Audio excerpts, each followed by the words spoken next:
of Ida NothingFest 2023. Before we start, I would like all of you to please put your phones on silent. Okay. So now I would like to introduce our first keynote speaker, Alina Khan. Alina Khan is a Pakistani actress known for her leading roles in the short film Darling in 2019 and the feature film Joyland in 2022.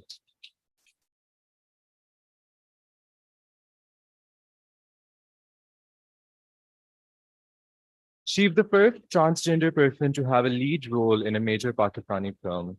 Khan made her debut at the 75th Cannes Film Festival in the role of Biba in Joyland, the first Pakistani feature film screened at the Cannes, and the first major Pakistani motion picture to feature a trans actor in a lead role. I would like to invite Alina to please come on stage for her keynote.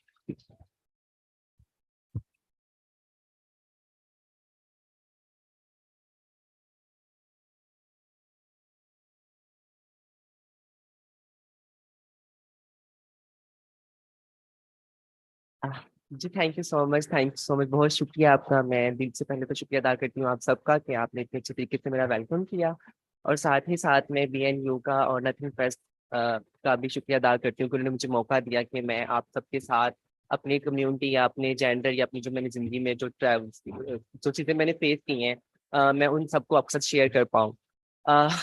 जैसे कि मेरा topic है zero gender, तो मैं अपनी शुरू से चाहूँगी मैं अपनी अपनी ज़िंदगी आपसे शेयर कर पाऊँ, जो मेरा बचपना था, जो आपका था, जो मैंने देखा। बचपन में था कि छोटी थी तो बहुत सी डिफरेंट हरकतें थी मेरे से, जो एक मेल और फीमेल से बहुत डिफरेंट थी।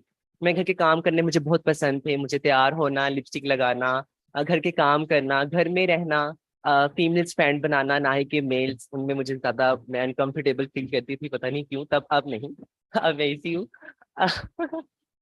तो ये था कि मैं अपने जब मैं घर में रहती थी तो मेरी फैमिली को काफी इश्यूज थे। स्टार्टिंग में वो मुझे इग्नोर करती थी सिर्फ इसलिए क्योंकि उनको लगता था कि मैं भी छोटी हूँ, नादान हूँ, और मैं उनको क्यूट लगती हूँ इस तरह की हरकतें करते हुए। मैं छोटे पे डांस करती थी तो मेरे पापा जो थे उनको बहुत खुशी होती थी मुझे देख के हुए। मेरी मामा को कहते थे कि ये जब बड़ा होगा ना मेरा बेटा तो ये एक्टर बनेगा। तो मेरी मामा जो थी जब मेरे पापा की डेथ हुई तो मेरे जो बहन भाई थे वो मुझे टॉन्च करना शुरू कर दिया। उन्होंने एक टाइम आया, उन्होंने कहा कि जब पापा जिंदा होते तुम उनको बताते कि तुम एक्टर नहीं, तुम तो ट्रांस हो और तुम हमारे लिए शर्मिंदगी का बायस हो, ये है वो है, और तुम कोशिश करो कि तुम अपने आप को लड़कों की तरह रहने की प्रोटेंड करने की कोशिश करो, ना ही कि तुम अपने आप को फीमेल की तरह लोगों के सामने आओ। तो इससे ये होगा कि हमारे लिए बहुत से मसले होंगे, लोग हमें डिफरेंट बातें करेंगे, खानदान को काफी सवाल हम करने पड़ेंगे, इनकी बातों का जवाब देना पड़ेगा। मैंने कहा ठीक, तब मुझे इन चीज़ों का इतना संभव नहीं थी, मेरी सब चीज़ें नादानगी में थी। मैं फिर स्कूल लाइफ में जंप किया। जब मैं स्कूल लाइफ में गई तो वहाँ पे मेरा ये था कि फ्रंट लाइन में सब फीमेल्स के साथ मैं एक अकेली बैठी होती थी। कुछ मेरे टीचर्स हजार थे, वो मुझे उनको मसला नहीं था मेरे बैठने से, पर कुछ टीचर्स थे वो मुझे कहते थे कि जाओ उठो जाके मेल में बैठो, आप फीमेल में नहीं बैठ सकती। मैं टीचर कहती थी कि प्लीज मैं अनकंफर्टेबल होती हूँ, आप मुझे प्लीज यहाँ बैठने दें। और जो मेरी फीमेल फ्रेंड थी वो भी सब खुश होती थी, वो भी कहती थी कि टीचर हमें मसला नहीं है अगर हमारे साथ बैठती है तो। पर ये था कि कुछ सर स्ट्रिक्ट थे और उनकी मुझे बात माननी पड़ती थी, तो खास उनके लेक्चर में मुझे कन्वर्ट करनी पड़ती थी सीट, डर से कि टीचर है मेरे और सीनियर हैं, जाहिर बात है उनकी बात मानना मेरा फर्ज था। मैं थोड़ी बड़ी हुई और आस्ता आस्ता मेरे में ये हुआ कि मेरी चाल चलन, मेरा अदाएं, उठना बैठना वक्तन वक्त वो बढ़ता गया। एक टाइम आया कि मेरे पापा बाहर गए, मेरी मम्मा ने कहा कि जाके अपने पापा को बुला के लाओ बाहर से। मैं उनको लेने गई तो उनके कुछ फ्रेंड्स बैठे हुए थे। उन्होंने मुझे देख के मेरे पापा को मजाक किया और कहा कि आपका बेटा जो है ये मेंटल तौर पे ठीक है, इसके अंदर कोई हवाई चीजें ऐसी तो नहीं है, ये क्यों इस तरह की हरकतें करता है, क्या आप इसकी शादी करवाओगे जब ये बड़ा होगा। पापा घर आए और उसने मामा से आके काफी बहस की मेरे बारे में, काफी वो बोले। उन्होंने मुझे भी गुस्सा किया कि खबरदार तुम घर से बाहर मत निकला करो, कोशिश करो कि इसे कमरे में रखो। सहन में खड़े होते थे अपने घर के सहन में बैल्कनी में, तो मेरी मामा मुझे अक्सर गुस्से थे कि जाओ अंदर चली जाओ, कोई देखेगा और फिर हमसे कुछ सवाल करेगा इस तरह का। फिर एक टाइम आया कि मेरी बहन भाई जो सिस्टर थी मेरी, मैं उनके साथ बाजार जाया करती थी। तो मेरी बहन ने मुझे मना कर दिया कि मामा मैंने इसके साथ नहीं जाना, लोग इसको तो जज करते ही करते हैं, शायद लोग मुझे भी देखते हैं। तो इस तरह की मुझे काफी चीजें फेस करनी पड़ रही थी। मैंने सम टाइम मामा को बताया भी कि मामा मैं ऐसे जानबूझ के नहीं करती हूँ। अलबत्ता कोई खुश नहीं था मुझसे, और मुझे था कि मुझे अपनी फैमिली चाहिए थी, मुझे अपने बहन भाई चाहिए थे, मुझे अपनी माँ चाहिए थी, उनका प्यार चाहिए था जो कि मुझे उतना से नहीं मिलता था। मेरे बाकी बहन भाइयों से अम्मी बहुत अच्छे तरीके से उनको प्यार करती थी, और मैं कहीं ना कहीं उनके लिए बोझ थी उस टाइम पे।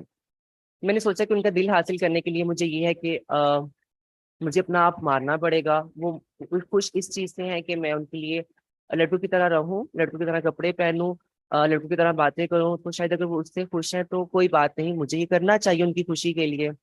मैंने अपने जेंडर को दबाए रखा और मैंने लड़कों की तरह जॉब करना स्टार्ट कर दी। मुझे था कि मैं घर में ज्यादा नहीं रहूंगी, बहन भाइयों में ज्यादा नहीं रहूंगी, वो मुझे रोक टोक नहीं करेंगे, वो मुझे जज नहीं करेंगे। खानदान के लोग अगर घर आते हैं, वो उनको मैं घर नजर नहीं आऊंगी तो वो मेरे बारे में कोई बात नहीं करेंगे।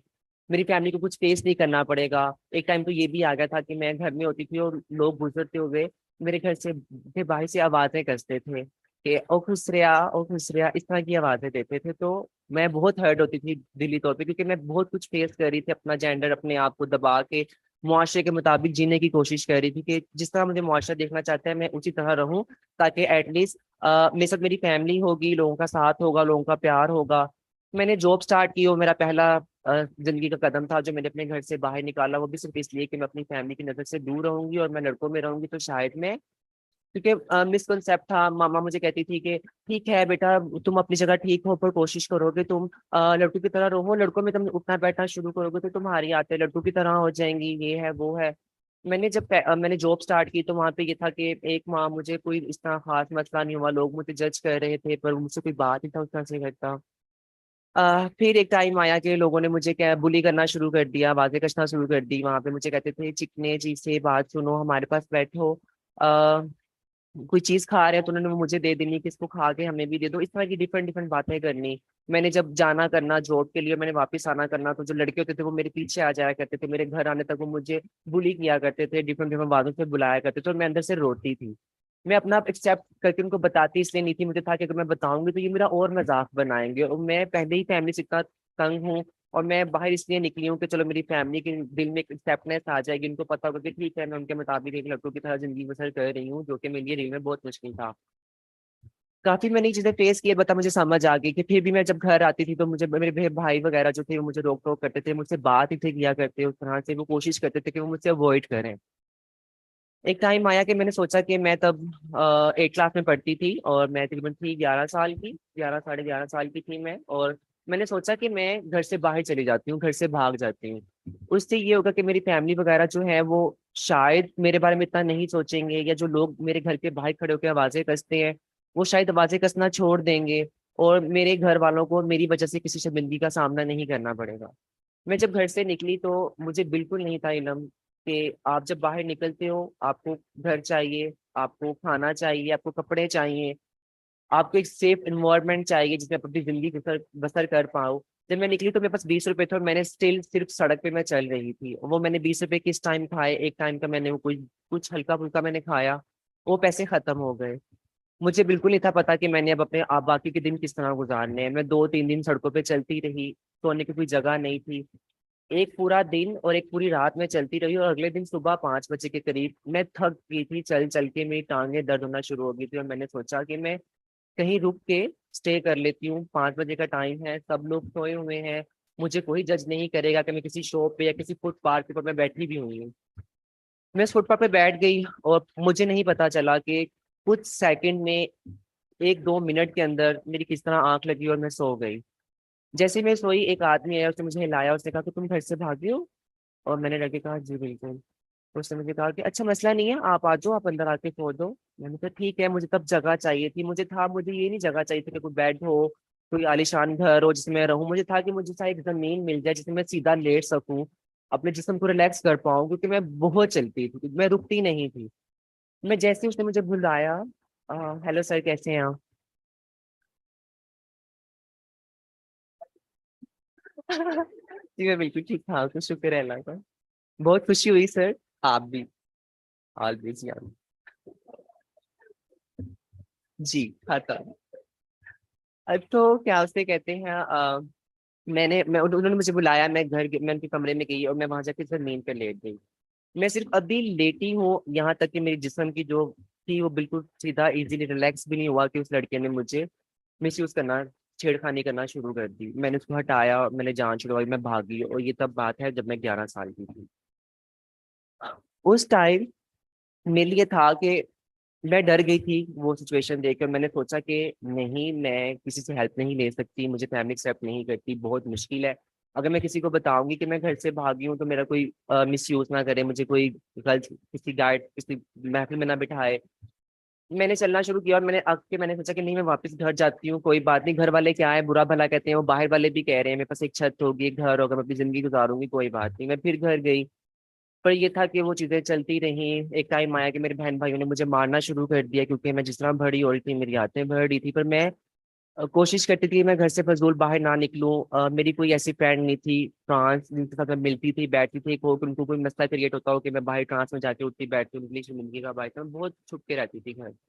अलबत्ता सब कुछ बेहतर नहीं हुआ, और मैंने एट द एंड इतनी कोशिशों के बाद मैंने सोचा कि नहीं, अब मैं घर से निकलूंगी और मैं वापस घर तब तक नहीं आऊंगी जब तक मैं अपना कोई एक्सेप्टेंस नहीं बना लेती हूँ, या अपनी फैमिली के दिल में जगह नहीं बना सकती, जब तक मैं उनको ये नहीं बता सकती कि मैं अगर थर्ड जेंडर भी हूँ तो मैं एक बीइंग ह्यूमन, एक इंसान हूँ, जेंडर बाद में है, पहले मैं इंसान हूँ, मैं वो सब कुछ कर सकती हूँ जो एक मेल या एक फीमेल कर सकता है। किसी चीज की मुझे मेरी फैमिली का सपोर्ट चाहिए था, उसके लिए मुझे मुआशरे का सपोर्ट चाहिए था, जो उस टाइम में बहुत मुश्किल था।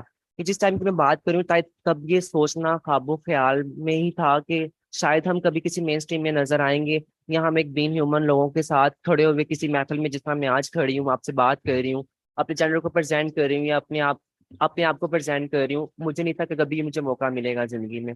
हाँ, मुझे बहुत शौक था, मैं शुरू से मुझे डांस का शौक था, परफॉर्म डांस मेरा एक हॉबी समझ लें मुझे। तो मैं क्या आपसे कहते थे, कहीं ना कहीं मैं घर से चोरी, जो मुझे कुछ टाइम मिलता था कि मैं अपने फ्रेंड्स में घूमूं, घर को मैं बताती थी कि मैं लड़कों के साथ घूमती हूँ, पर मैं लड़कों में कंफर्टेबल नहीं होती थी, तो मैं उनसे चोरी डांस क्लासेस ज्वाइन करती थी। और वो भी सिर्फ मुझे 1 घंटे का टाइम होता था, और जो टीचर होते थे उनके पास और भी लोग होते थे क्लासेस देने के लिए। सम टाइम मुझे लेट हो जाती थी, मैं घर जाती थी, मेरे घर वाले दरवाजा नहीं थे खोलते, तो इस तरह की बड़ी सिचुएशंस थी। एक दफा ये हुआ कि मेरी बहन ने मुझे ये भी कहा, मामा ने मुझे ये भी कहा कि आप कुछ मत करो, ठीक है आपका जेंडर ये है, आप घर रहो, कुछ करने की जरूरत नहीं है, हम आपकी हर जरूरत पूरी करेंगे, आपको खाना है पीना है, बस आप घर रहो। पर मैंने उनको बताया कि नहीं अम्मी, मेरी जिंदगी में और भी मैंने कुछ करना है, अगर आप मेरा खाना पीना आज कर रहे हैं, आप एक वक्त ऐसा आएगा कि मुझे खुद भी अपने पाँव पे खड़ा होना पड़ेगा, तो तब मैं क्या करूंगी? पूरी जिंदगी में अपने बहन भाइयों को तो तंग नहीं कर सकती उस तरह से। अलबत्ता उनको ये चीजें समझ नहीं आई। मैंने फिर जब फाइनली फैसला किया तो मैं घर से बाहर निकली, मैंने एक छोटा सा घर लिया, छोटे मोटे इवेंट्स करना शुरू किए। हमारे पाकिस्तानी पंजाब कल्चर में इवेंट्स वगैरह होते हैं, तो आपको पता है वो भी अब रूल्स हैं कि 10 बजे के बाद डीजे वगैरह उस तरह से नहीं चलता। तो हमारे जो ज्यादातर ट्रांस हैं वो अपना रिजल्ट कमाने के लिए जो फंक्शंस करती हैं, उनको केपीके में जाना पड़ता है, गाँव में उनको जाना पड़ता है। वहां पे जाके ये होता है कि लोग इतने सेंसिटाइज नहीं होते थे, पढ़े लिखे नहीं होते, तो वो हम हमें उस तरह से ट्रीट नहीं कर पाते, उनके लिए कहीं ना कहीं हम मजाक होते हैं, क्योंकि ज्यादातर हम ट्रांसजेंडर को या तो बहुत पिसा हुआ, या बहुत बेचारा, या बहुत ज्यादा कॉमेडी के तौर पे दिखाया जाता है, या एक बनावटी तौर पे दिखाया जाता है। हमारे जेंडर को सही तरह से प्रेजेंट नहीं किया जाता, या बताया नहीं जाता कि ये एक सोल है जो ये पूरी जिंदगी अपने साथ लेके चलते हैं। ये कोई ये नहीं कि आज मैं कह रही हूँ कि मैं ट्रांस हूँ, 6 माह बाद में कहूंगी कि नहीं मैं लड़का हूँ। ये कोई जहनी वो नहीं है, मैं कोई जहनी मरीज नहीं हूँ, ये प्रॉपर एक जेंडर है। अलबत्ता मैं जब फंक्शंस में गई तो फंक्शंस की जिंदगी बहुत ज्यादा मुश्किल थी, क्योंकि मेरे पास सिर्फ 3 रास्ते थे जो हमारे मुआशरे ने हमें एक स्टिग्मा दिया हुआ था कि या तो हम प्रोस्टिट्यूट कर सकते हैं, या बैगिंग कर सकते हैं, या डांस फंक्शन कर सकते हैं, इसके अलावा हमारे पास कोई अपॉर्चुनिटी नहीं है। मेरे लिए मुश्किल था, तो डांस मेरी हॉबी थी, तो मैंने सोचा कि एक डांस अच्छी अपॉर्चुनिटी है, यहाँ से मैं अपना एक आर्ट दिखा के अपनी मेहनत से कुछ कमा सकती हूँ। मैंने फंक्शंस करना शुरू किए, वहाँ पे बहुत मुश्किल लाइफ थी, लोग काफी बुरे तरीके से भी ट्रीट करते थे, काफी लोग पीछे आते थे, हरास करने की कोशिश करते थे। अगर हम परफॉर्म करें तो ये नहीं था होता कि कोई कारपेट बिछा हुआ है बहुत अच्छा और उसके ऊपर हम परफॉर्म कर रहे हैं। पत्थर होते थे, उनके ऊपर नंगे पाँव डांस करना पड़ता था। और वो डांस डांस जो होता था वो ये नहीं था होता कि आप 1 घंटा कर रहे हैं, आप 2 घंटे कर रहे हैं। गाँव के अंदर सिस्टम ये होता था कि आप अगर 10 बजे शुरू कर रहे हैं फंक्शन, और आपको लगातार डांस करना है 3 बजे तक, 2:30 बजे तक, इस तरह। तो क्या उसे कहते हैं, वो एक बहुत मुश्किल लाइफ थी मेरे लिए। मैंने रिजल्ट कमाना शुरू कर दिया, मेरा घर अच्छा हो गया, मैंने अपनी थोड़ी सी मुख्तसर सी जिंदगी बना ली अपनी अलग से। फैमिली मुझे एक्सेप्ट नहीं थी करती, मैं कोशिश करती थी कि मैं कहीं ना कहीं उनके साथ रहूं। मैं 2 माह बाद 1 माह बाद मेरे दिल में होता था कि मैं अपने बहन भाइयों को देखूं, अपनी माँ को देखूं, तो मैं किसी ना किसी बहाने, किसी पैसे के बहाने, किसी चीज के बहाने मैं घर चली जाया करती थी, उनको मिल लिया करती थी। पर जो मेरे बहन भाई थे उनको मुझसे इतनी नफरत थी कि वो घर में होने के बावजूद भी मुझसे मिलना पसंद नहीं थे करते। मैं अम्मी से पूछती थी कि अम्मी बहन भाई कहाँ है, तो वो कहती थी वो सोए हुए हैं, और मुझे उनकी आवाजें आती थी और मैं अंदर से इतना दुखी होती थी कि मैं ऐसा कुछ गलत नहीं कर रही हूँ, तो फिर भी वो मुझसे क्यों नहीं मिलना चाहती। फिर एक टाइम आया कि मैंने अपनी फैमिली को पैसे देने में घर गई, तो मेरी सिस्टर ने मेरी मामा को कहा कि खबरदार आप इससे कोई पैसे ना लिए, तो ये हराम के पैसे हैं, तो हराम तरीके से कमाता है, ये है वो है, ये तो आप मत लें। मैंने मेरी मामा को बड़े रो के समझाया कि अम्मी आप मुझे एक दिन कहीं इवेंट करते हुए देखें तो आपको पता चले कि हम किस तरह कितनी मुश्किल से पैसे कमाते हैं, और कितना मुश्किल होता है कि आप पत्थरों पे डांस कर रहे हैं, आपको लोग छेड़खानी कर रहे हैं, आपका मजाक भी बना रहे हैं, कोई आपसे एंजॉय कर रहा है, बस आपको ये कि आपका रीजन कुछ तरह बना हुआ है, आप कुछ इससे हटके कर नहीं सकते हो। मैंने जब सारा कुछ कम जिंदगी बेहतर हुई, बता फैमिली में इश्यूज चल रहे थे, तो मेरी अल्लाह से कहीं ना कहीं ये दुआ रहती थी कि अल्लाह मियां मेरी जिंदगी में कोई बेहतर रास्ता बनाओ, या मुझे कोई ऐसी अपॉर्चुनिटी या मेरी जिंदगी में कोई ऐसा प्लेटफॉर्म आए जिसमें मैं अपने आप को प्रेजेंट कर पाऊँ। फिर मैंने क्या किया, मैंने फंक्शन डांस फील्ड से उठ के मैंने कोशिश की कि मैं कोरियोग्राफी शुरू करती हूँ, कुछ इवेंट्स वगैरह होते हैं मैं उनके परफॉर्म करूंगी, अपने डांस आर्ट को दिखाऊंगी, क्योंकि मैं जब फंक्शंस पे डांस करती थी तो वो डांस डांस ही था, होता वो लोगों के लिए एक फन था, या वो समझ लें कि वो अपने खुशी को प्रेजेंट करने के लिए बुलाते थे, वो मेरे डांस को या मेरे आर्ट को सच नहीं समझते थे, उनके ये था कि बस ठीक है मराठी ने उनका काम नहीं है, फिक्र नहीं करना कि ना। अलबत्ता मैंने क्या उसे कहते हैं, मैंने कोरियोग्राफी करना शुरू कर दी। वहाँ पे एक टाइम आया कि जो सना जाती हैं, वो आप सब जानते होंगे उनको, बहुत अच्छी पर्सन है वो, मैं उनका दिल से शुक्रिया अदा करती हूँ। मैं एक इवेंट पे परफॉर्म कर रही थी, मैं अपने पाकिस्तानी कल्चर सूफी धमाल को प्रेजेंट कर रही थी, उन्होंने मुझे वहाँ पे परफॉर्म करते हुए देखा, और मुझे मौका मिला, साइम सर थे जो हमारे डायरेक्टर थे, वो हमारे ट्रांस कम्युनिटी के ऊपर मूवी लिख रहे थे, वो हमारे जेंडर के ऊपर मूवी लिख रहे थे। तो उन्होंने क्या हुआ, हमारे जेंडर के ऊपर सर्च करना शुरू कर दी, बकायदा ऑडिशंस वगैरह हुए। मुझे सना ने बताया कि इसका ऑडिशन हो रहा है, क्या तुम करना चाहोगी। मुझे बिल्कुल नहीं था पता ऑडिशन क्या है, क्योंकि मेरी क्वालिफिकेशन उस तरह से बेहतर नहीं थी, मैंने आईकॉम किया हुआ था, और फिर जिंदगी में इतनी मसले उतार चढ़ाव चल रहे थे कि उनको मैनेज करते करते मेरे लिए इंपॉर्टेंस थी ही नहीं पढ़ाई की। हालांकि मुझे शौक था, मैंने घर से भागने के बाद मैं पढ़ती भी थी, साथ जॉब भी करती थी, पर मैं वो कितनी देर कर सकती थी, क्योंकि मुझे बहुत सी मेरी जरूरियात थी, क्योंकि मैं अकेले सर्वाइव कर रही थी। अलबत्ता मुझे वो डार्लिंग की ऑफर मिली, जब डार्लिंग का ऑडिशन हुआ मैं वहाँ पे गई, साइम ने मुझे देखा, मैं जरा अब फंक्शंस करती तो जरा स्टिचिंग वगैरह करवाई हुई थी, कैरोटीन थी, जरा बड़ी हाई फाई रहती थी मैं। तो उन्होंने मुझे देख रिजेक्ट कर दिया, उन्होंने कहा नहीं नहीं हमें नहीं चाहिए, मतलब कि ये वो। तो मैं अलबत्ता मैंने उनको ऑडिशन दिया, मैंने अपना डांस वगैरह जो मैंने कहा मैंने उनको दिखाया। पर साइम सर ने काफी ट्रांस के ऑडिशन लिए हुए थे, तो शायद उनको उससे समझ नहीं आई। अलबत्ता दिन गुजर गया, साइम सर ने एक आर्ट मतलब कि एक बॉय था, वो मतलब कि उन्होंने क्लासेस ली हुई थी एक्टिंग की, उन्होंने उनको हायर किया, 3 माह वर्कशॉप हुई प्रॉपरली, उसको हमारे जेंडर के बारे में समझाया गया, डायलॉग्स बताए गए। पर वो चीज नहीं बन पाई जो हम थे, जिसके लिए हमें बनना नहीं पड़ता, हमें बनावटी नहीं रहना पड़ता, वो एक हमारा सोल है, हमारा वो एक अपना एक तरीकेकार है जिंदगी का जो हम गुजार रहे हैं, जो हमारी अपनी अदाएं हैं, जो जिस तरह हम बैठते हैं उसके लिए हमें कुछ करना नहीं पड़ता, वो हमारे अंदर होती हैं। और बता साइम सर आए, उन्होंने मुझे बताया कि हमने इस पर्सन को हायर किया, आपको पता है हमने आपको ऑडिशन लिया था, खैर मैंने कहा जी ठीक है मसला नहीं है। बट मसला ये है कि हमने इसको 3 माह इसके वर्कशॉप हो रही है, पर इसमें वो चीज नहीं है जो आप हैं, आप चलते फिरते उठते बैठते आप में एक सोल नजर आता है कि आप में कहीं ना कहीं फीमेल टच है। तो उसका डांस भी सबसे बेहतर नहीं है। मैंने कहा सर आप अगर आप मुझे दिखाते हैं कि इन्होंने 3 माह में क्या सीखा है, वर्कशॉप क्या आपने की है, तो मैं इससे बेहतर आइडिया कर सकती हूँ। अलबत्ता मैंने देखा तो वो इस तरह डांस कर रहा था जैसे कोई मर्द डांस कर रहा है, और लचक तो उसको फील नहीं हुआ। तो मैंने कहा सर जी ठीक है, तो कहते हैं लीना मैंने तो सुना है बहुत अच्छी डांसर हो, उस दिन मैं बहुत बिजी था, तेरा डांस तो दिखाओ। तो मैंने कहा जी जरूर, कि तो मेरा काम था, मेरा वो मैं फंक्शंस करती थी, तो मैंने उसमें दुपट्टा बांधा, और मैंने वो मैडम नूरजहां जो हमारी कल्चर है, मैंने उनको लगा के मैंने एक परफॉर्म उनको प्रेजेंट की टाइम से, तो उनको बहुत पसंद आई। खैर मुझे डार्लिंग का मौका मिला, मैंने उस पर काम किया, इंटरनेशनल इसको अवार्ड विन हुए। अवार्ड विन करने के बाद पहली कामयाबी थी, तो मैं बहुत चौंक गई, मेरे भाई ने मुझे फोन किया, मैंने उनको बताया डर डर के कि हाँ, कहते करेक्टर क्या है तुम्हारा, मैंने कहा आप देख लें, मैंने कहा मैं फिर बताऊंगी कि मैं अपना ही करेक्टर कर रही हूँ, तो उनके दिल में कोई सवाल ना आए, पर मेरा भाई काफी खुश हुआ।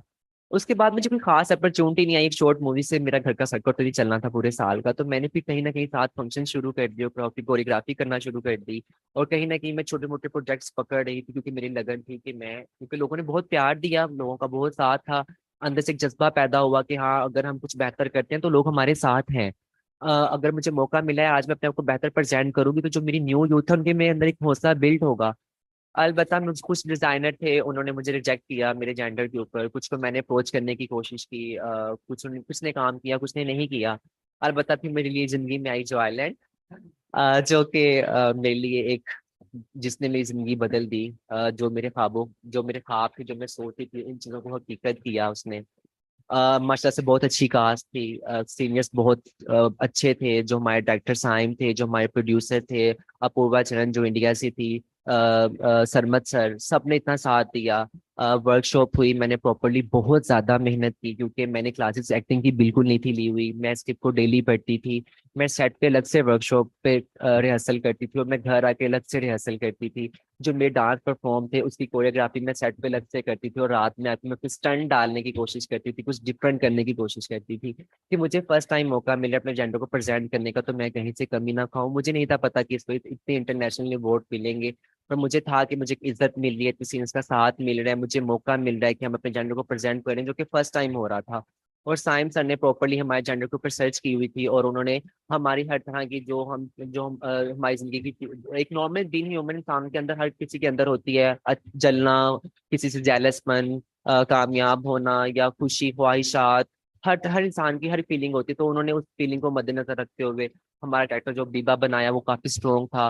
तो मैंने उस पर बड़ी दिल जगह जान से मेहनत की। एट द एंड माशाल्लाह तो कैन में अवार्ड वो विन हुई। जब मैं कैन में गई, वो मेरा पहला एक्सपीरियंस था। मैं जब फर्स्ट टाइम एयरपोर्ट पे गई तो मुझे वहाँ पे थोड़ा सा मसला क्रिएट हुआ, पर मैंने अपने आप को कमजोर नहीं किया क्योंकि मुझे था कि मैं ये चीजें जिंदगी भर सुनती आई हूँ और अभी भी आके मैं इन चीजों के पीछे लग के अपना आगे वाला करियर खराब करूंगी तो मकसद नहीं है। अलबत्ता मैं कैन में गई, वहां पे लोगों ने बहुत ज्यादा प्यार किया, बहुत ज्यादा इज्जत दी। वहां पे बिल्कुल जेंडर फोबियन था, वहां पे बिल्कुल नहीं था कि मेरा जेंडर क्या है। लोग ये देखते थे कि ठीक है, इसमें एक टैलेंट है, इसमें एक आर्ट है, उस आर्ट उस टैलेंट की बेस के ऊपर वो लोगों को प्रेजेंट कर रहे थे। जेंडर इसमें मैटर नहीं था करता, तो मुझे बड़ी खुशी हुई।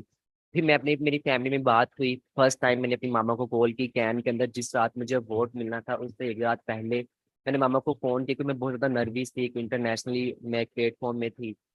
मैंने मामा से बात की और मेरी मामा ने मुझे क्या उसे कहते हैं, उनको मैंने बताया कि सच में मैं कैन में हूँ, मेरी फिल्म चल रही है, और उन्होंने बहुत अप्रिशिएट किया। वो रो पड़ी, उन्होंने मुझे कहा कि हाँ मुझे पता है कि आज तुम जिस तरह इस मुकाम में हो और तुमने जिंदगी में बहुत कुछ फेस किया है।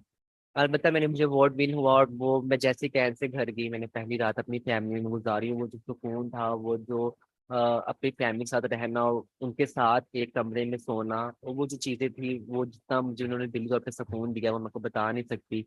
उसके लिए मैं साइम जी का, फिर टीम का भी बड़ा शुक्रिया अदा करती हूँ, आप सबका करती हूँ, देखने वालों का करती हूँ, जिन्होंने उसको इतना सपोर्ट किया हमारे टॉयलेट मूवी को, क्योंकि वो पंजाब में उसके काफी मसले मसाइल थे। मैं उसके लिए काफी दुखी भी था मुझे, क्योंकि मेरा मेन तो गोल था कि मैं जहाँ पे रहती हूँ, जहाँ पे मैंने इतने कुछ फेस किया है, जिन लोगों ने इतना कुछ करने हरास करने की कोशिश, काफी लोग थे जिनका प्यार और साथ था, तो कुछ लोग थे उन्हीं में जो नहीं खुश थे इस चीज से कि हम कुछ बेहतर करें। अलबत्ता फिर जिंदगी में बेहतर हुई मेरी, काफी इंटरनेशनली अवार्ड विन किए, ऑस्ट्रेलिया गई, कैन गई, फ्रांस गई, कनाडा गई, BFL गई, मतलब कि काफी इंटरनेशनली अवार्ड विन किए।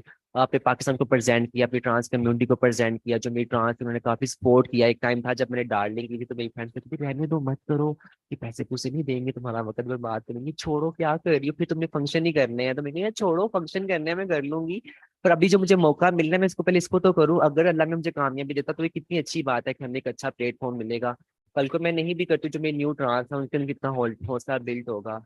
अलबत्ता सब कुछ ऐसा ही हुआ, अल्लाह मैंने उस पर कामयाबी दी। मैं अल्लाह का बहुत दिल से बार बार पता नहीं कितनी दफा शुक्रिया अदा करती हूँ दिल में, और आप सबका भी करती हूँ कि आप सबके साथ की वजह से ही मेरे इतना हौसला बिल्ड हुआ कि मैंने अपने टैलेंट को पहचाना और उसके ऊपर मैंने मेहनत की, काम किया, और आज वो इस मुकाम पे हमारी फिल्म है कि हम सबके साथ की वजह से उसको इंटरनेशनल अवार्ड विन हुए। मेरी जिंदगी बेहतर हो गई, मेरी फैमिली का बहुत अच्छा साथ है मेरे साथ, वो बहुत ज़्यादा खुश है। मैं अब इंटरनेशनली काम भी कर रही हूँ, मैं अपनी कम्युनिटी के लिए भी काम कर रही हूँ, उनके लिए अपॉर्चुनिटीज बना रही हूँ। तो अब मुझे उम्मीद है कि आने वाले टाइम में आपको बहुत सी ट्रांस नजर आएंगी, जिस तरह मैं आपको नजर आ रही हूँ, और कुछ ट्रांस हैं हमारी पाकिस्तान में जो मेन स्ट्रीम में नजर आ रही हैं। कहीं ना कहीं हमारी गवर्नमेंट का भी मैं शुक्रिया अदा करती हूँ कि उन्होंने हमारी ट्रांस के लिए कुछ पॉइंट कोटा निकाला, और उसमें हमारे जो कुछ ट्रांस हैं वो मेन स्ट्रीम में हमारी ट्रांस के लिए ही काम कर रही हैं। तो बहुत सी चीजें बेहतर हो रही हैं। एक टाइम था कि ये चीजें हमारे लिए बहुत मुश्किल थी। अब हमारे पंजाब, अगर मैं पंजाब पुलिस की बात करूं तो उन्होंने हमारी ट्रांस कम्युनिटी के लिए तहफ़्फ़ुज़ सेंटर बनाया है। तो काफी चीजें बेहतर होती हुई नजर आ रही हैं जो कि पहले नहीं थी। और मैं मुझे पूरी उम्मीद है कि आने वाले टाइम में जो हमारी ट्रांस में बहुत पढ़ी लिखी, बहुत टैलेंटेड है, जो आपको एक बीइंग ह्यूमन नॉर्मल इंसानों की तरह आने वाले वक्त में नजर आएगी। और ये सब कुछ तभी पॉसिबल होगा जब आप सबका साथ होगा, आपका प्यार होगा, आप मौका देंगे, आप चाहेंगे कि हम आपको आपके साथ रह के जिंदगी अच्छी गुजारते हुए नजर आए, तो ये फिर ही पॉसिबल होगा। और मैं चाहूंगी कि जो मेरी बाकी ट्रांस कम्युनिटी है उनको भी ये इज्जत हो, ये प्यार आपका और ये साथ मिले जो मुझे मिला है। और आज मैं इस मुकाम पे हूँ कि मैं आप सबके साथ खड़ी हूँ और मैं अपनी बात आप तक कर पा रही हूँ। तो बस मैं यही कहना चाहूंगी। बाकी सर जी आपको भी बहुत शुक्रिया कि आपने मुझे बुलाया। थैंक यू सो मच, बहुत शुक्रिया।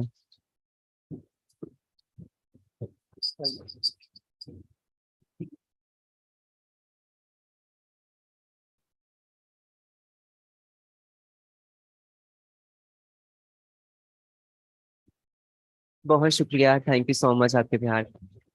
Okay. Thank you so much, Alina. That was a very, very like interesting life story that you've shared with us. We would like to open the floor for questions, students ke liye. So can you guys, whoever have a question, raise your hand. जी.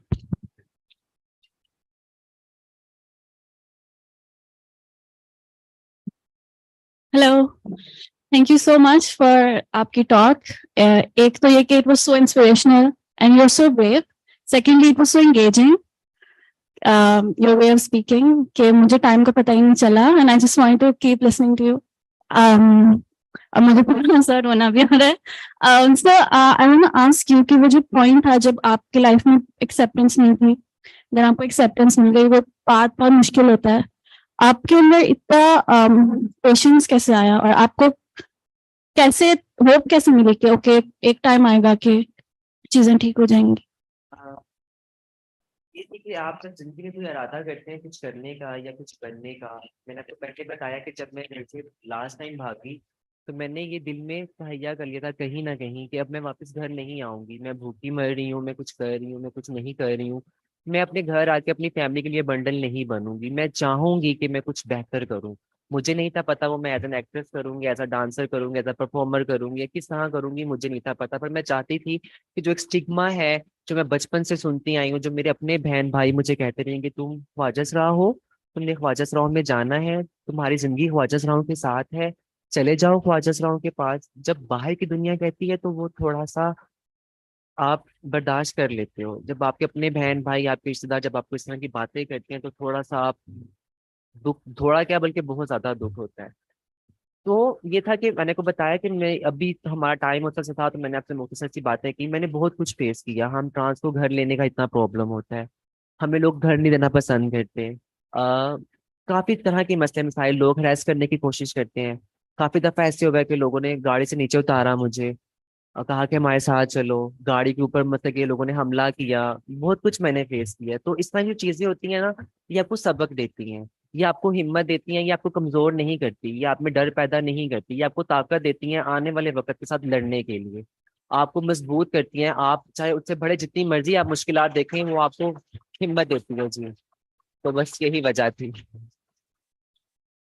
मैं और strong होती गई, हिम्मत पैदा होती गई कि ठीक है आज मैं यहाँ से, मुझे अ, लोगों ने मुझे मिस किया या मुझे यहाँ से लोगों ने हर्ट किया, कोई बात नहीं। मैं चाहूंगी कि मैंने जो ये काम किया मैं दोबारा ना करूँ, मैं इससे बेहतर करूँ कि शायद वो जो इंसान है वो मेरे लिए बेहतर सोचे।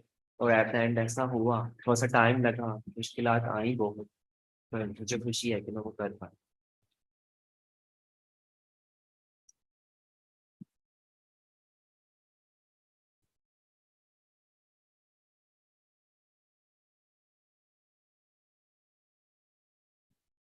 First of all, Alina, thank you so much for being here. आज एफएससी ने जो बिल रिवर्स किया है, उसके बाद आपको ये देख के एक हौसला भी मिलता है। और आप that means के trans people will continue to exist and they will claims process. So thank you so much for your bravery. I've been following you since darling और आपकी पाकिस्तान एक्सपीरियंस की पॉडकास्ट में भी लगाया था, आज भी लगाया है। लेकिन the question that I had was कि the young people who are facing gender-based violence, what is your advice to them? आप मुझसे सवाल करें कि मैं अपनी कम्युनिटी, जिनको आज ख्वाजा सलीम की वजह से या उनकी फेमिनिटी की वजह से या किसी भी जेंडर की वजह से उनको वायलेंस का, तशद्दुद का, हरासमेंट का, बुलिंग का जो भी मसला आ रहा है और वो फेस कर रहे हैं, जो बच्चे हैं, जनरली, तो आपकी उनको क्या एडवाइस है, किस तरह से उसके साथ कोई करिए और उसको किस तरह से लेके चल सकते हैं बुक? देखिए काफी हद तक ये चीजें नॉर्मल है, ये नहीं कि सिर्फ ट्रांस, हमारी बहुत सी फीमेल बहनें भी हैं जो उस तरह से सेफ नहीं है, अपने घरों में सेफ नहीं है, मार्केटों में सेफ नहीं है। तो फिर तो हम फिर थर्ड जेंडर है, क्योंकि हमारे साथ ये वायलेंस इसलिए होता है क्योंकि लोगों को काफी हद तक ये समझ है, वो जानते हैं कि हमें फैमिली सपोर्ट नहीं होती, हमें माशरा हमसे एक्सेप्ट नहीं करता। तो काफी मसले मसाइल हमें आते हैं। पर ये कि ये आप पे खुद पे भी डिपेंड करता है कि आप अपनी जिंदगी को किस तरह से गुजार रहे हैं। सम टाइम ये जरूरी नहीं होता कि आप क्या चाहते हैं, सम टाइम ये जरूरी होता है कि आपके इर्द गिर्द के लोग क्या चाहते हैं। अगर मुझे है कि मैं अपनी मुआशरे का हिस्सा बनूं, तो मैं डेफिनेटली चाहूंगी कि मैं मुआशरे के मुताबिक रहूं। एक टाइम ऐसा था कि मैंने को बताया कि घर नहीं था मिलता, आज उसी मोहल्ले में आप मेरे साथ जाएं, उन्हीं लोगों में आपको बैठाती हूँ, आप उन्हीं लोगों का रवैया, उन्हीं लोगों की बात देखें कि मैं उनसे घुल मिल गई हूँ। क्या पहले मुश्किलात थी मुझे, पर मुझे क्या था कि मुझे था कि मुझे नहीं समझते, पर मैं इनको समझती हूँ, मुझे इनके साथ रहना है। मैं उनकी खुशी गमी में, चाहे वो कोई मेल है, फीमेल है, कोई बुजुर्ग है, कोई भी किसी किस्म की टेंशन होती थी, तो मैं उनके घर में चली जाया करती थी खुद। क्योंकि आप मुझे मुआशरे का हिस्सा समझे ना समझे, मैं आपके मुआशरे का हिस्सा हूँ। मैं आपको अपना समझती हूँ, क्योंकि मेरी रियल फैमिली ये है। मैं अपना बचपन 11 साल की जब मैं जब घर से निकली हूँ, मेरा बचपन था, उस टाइम में आपको अपनी फैमिली का प्यार, आपको जिंदगी में साथ, आपको बहुत कुछ ड्रीम्स सोचते हैं अपनी जिंदगी में कि आप ये करेंगे, आप वो करेंगे। पर मैं उस जिंदगी, उस टाइम के वक्त मैं आप जैसे लोगों में थी, आपसे लोगों में थी। तो मेरा मेरा बेसिकली मेरा खानदान आप सब है। मेरी फैमिली बेशक है कहीं ना कहीं, मेरा खानदान ये हम पे भी बहुत डिपेंड करता है कि हम बेसिकली खुद क्या कर रहे हैं, हम अपने को प्रेजेंट किस तरह कर रहे हैं। मैं ये नहीं कि मैं अपने को किस तरह प्रेजेंट करूँ, मैं अपनी कम्युनिटी को किस तरह से प्रेजेंट कर रही हूँ, मैं कर क्या रही हूँ। ये चीजें काफी हद तक मैटर करती हैं। तो वायलेशन ये चीजें होती हैं, पर ये कि हम पे भी है कि हम अपने आप को कैसे करें। तो मैं चाहूंगी कि जितनी भी ट्रांस हैं वो कोशिश करें कि वो अपने आप को बेहतर तरीके से प्रेजेंट करें, क्योंकि टैलेंट है, बहुत सी पढ़ी लिखी ट्रांस हैं। और लोगों की सोच भी काफी, क्योंकि ज्यादातर ट्रांस जो है वो मिडिल एरियाज में रहती हैं। जो पढ़े लिखे सेंसिटिव लोग हैं वो हमारी ट्रांस कम्युनिटी को समझते हैं, हमारे जेंडर को समझते हैं, कहीं ना कहीं जो दिल में एक्सेप्टनेस है, वो हमें भी ह्यूमन नॉर्मल इंसानों की तरह देखते हैं। अगर वो हमारे लिए अपॉर्चुनिटीज नहीं भी देते तो उनके लिए हम एक इंसान है। तो जो ज्यादातर ट्रांस है वो मिडिल एज में रहती हैं, इतनी पढ़ी लिखी नहीं होती हैं, तो उनको ये मसले मसाइल फेस करने पड़ते हैं। पर अब तो हमारी गवर्नमेंट हमारे साथ है, हमारे लिए अपॉर्चुनिटीज बन रही है। तो मैं यही चाहूंगी कि आज मैं एक छोटे से मिडिल एरिया से उठ के आज मैंने अपना एक प्लेटफॉर्म बनाया, तो जो मेरी देखने वाली न्यू यूथ है वो भी डेफिनेटली में एक हौसला बिल्ट होगा। वो जरूर चाहेंगे कि जिस तरह मैं कहाँ से स्ट्रगल करके कहाँ पहुंची हूँ, तो वो तो बहुत कुछ कर सकते हैं, क्योंकि तब तो कुछ था ही नहीं। अब तो एक्सेप्टनेस है, अब तो आपसे लोग हैं जो बात करना चाहते हैं, जो हमारी सुनना चाहते हैं या बताना चाहते हैं, तो अब तो बहुत आसानी होगी उनके लिए अगर वो करें कुछ से।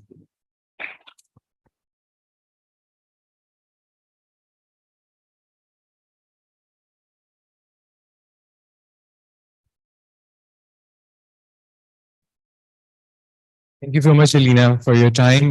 We are ending our Q&As. ठीक है. Thank you so much.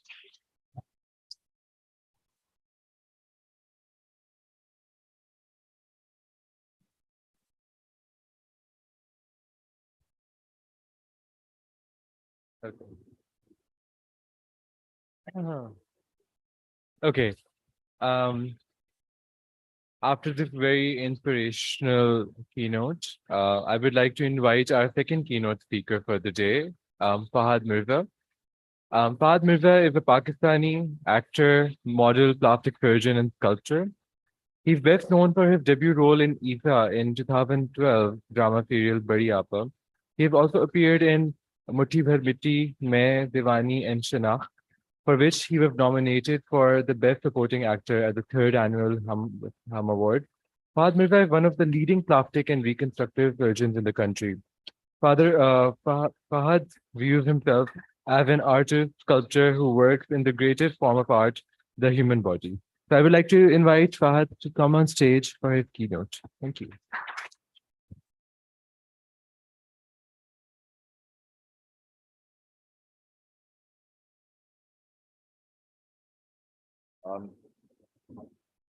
Assalamualaikum, everybody. It is such a pleasure to be here. I had the privilege of coming here yesterday also. Rana was kind enough to invite me. And I witnessed the sound healing, the playing in the water and the slides, and the drum circle. मैंने राशिद को ये बोला कि मुझे ऐसा लग रहा है कि मैं पाकिस्तान में ही नहीं हूँ. It felt like San Francisco to me. And this, what I saw yesterday, gave me so much hope for the future. And I saw what was happening here. And what I saw yesterday, I can now truly say that Lahore is indeed the cultural heartland of Pakistan. So congratulations.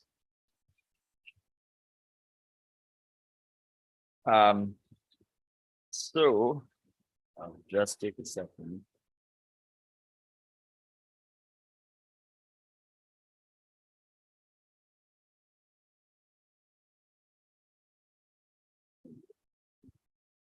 Okay, so when I was invited by Rashid and Roma to speak on nothingness, for a second, I was like, okay, that's a very interesting concept. But nothingness पे हम क्या बात करेंगे? Nothingness तो nothingness है. जो created है, जो manifest है, वही सब कुछ है. Nothingness तो कुछ भी नहीं है. And then suddenly, this quote from the Tao Te Ching by Lao Tzu, which was written about 2,500 years ago in China, came into mind. And I'm going to quote him. And he said, 30 spokes converge onto a single hub. It is the hole in the center on which hinges the usefulness of the cart. Shape a vessel with clay, but it is the nothingness within that gives the cup its utility. Carve fine doors and windows, but it is the emptiness of the room that makes it useful. The usefulness of what is comes from what is not. If I was to explain this to you, this beautiful auditorium that all of you are sitting in, the manifest here is all these walls.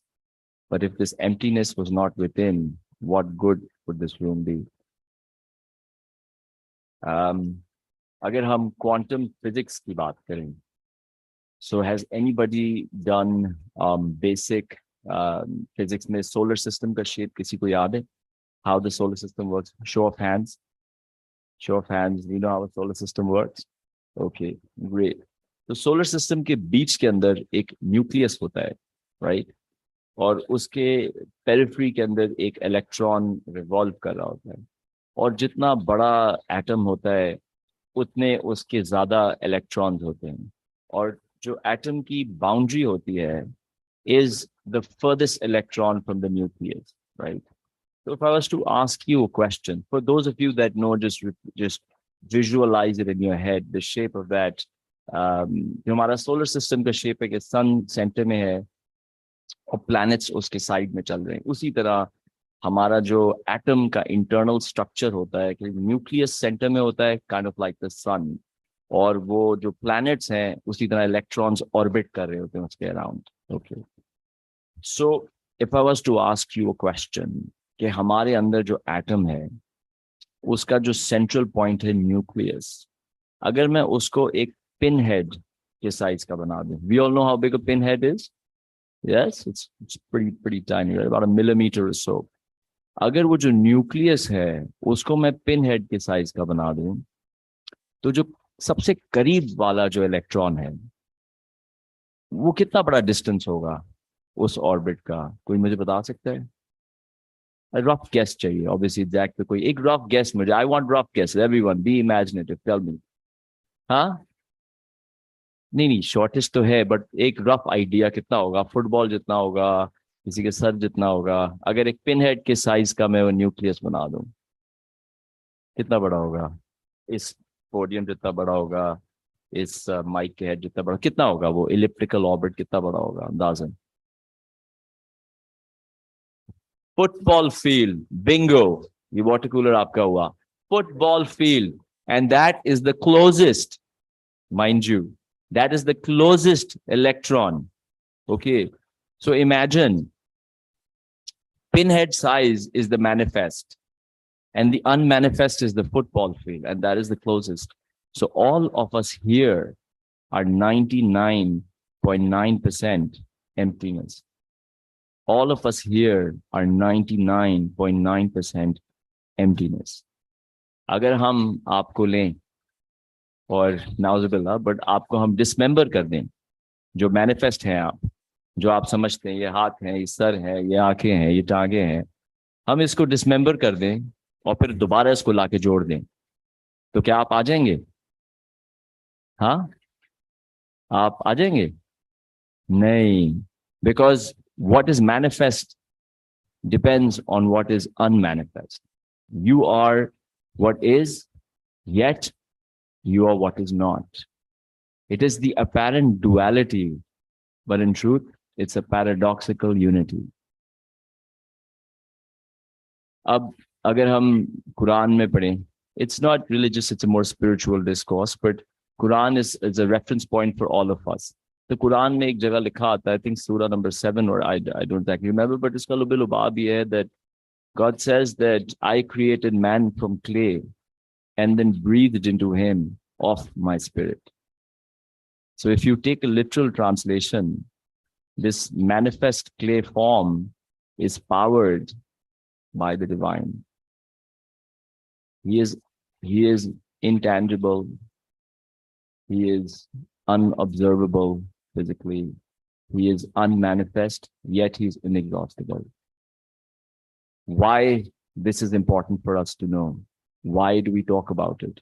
Iska kya fayda hai? This sounds like a lot of theory. This sounds a lot of hyperbole. बहुत बातें, लेकिन इसकी अहमियत क्या है? इसकी अहमियत ये है, I'm going to bring it back down to zero. That the goal of life, what you have to do is to understand that there is effort, but then there's non-effort. Just like there's being, and then there's non-being. Similarly, there's effort, and then there's not effort. हमें ये लगता है कि हर चीज हमें खुद ही करनी है. हमें ये लगता है कि जैसे एटलस दुनिया को अपने कंधों पे लेके घूम रहा था, हमें भी सब खुद ही करना है. फ्यूचर भी खुद ही बनाना है. जिससे शादी होगी उसको भी खुद ही ढूंढना है. नौकरी भी खुद ही ढूंढनी है. बच्चों के नाम भी खुद ही करने हैं. सब कुछ खुद करना है. But the truth of the matter is that there's a big engine that you're completely unaware of that comes from nothingness that is powering you. If I was to ask you a question, and again, I would need some imaginative answers. मुझे ये बताइए, what is the most important thing for a human being? Like priority number one. There is nothing more important than this. What is it?